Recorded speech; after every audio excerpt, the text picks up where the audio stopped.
నానబెట్టుకున్న శనగపప్పు మిక్సీ జార్లో వేసుకోవాలండి.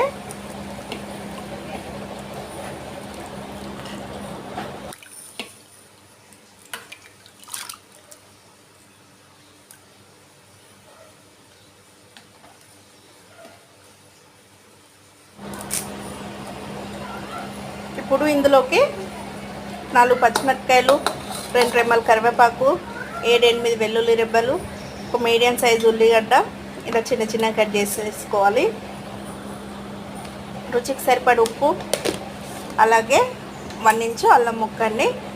మనకు పప్పు వచ్చేసేసి 2 కటోరలు అంటే ఒక పావు కిలో వరకు పప్పు అయితే నానబెట్టుకున్నాను. ఒక 2-3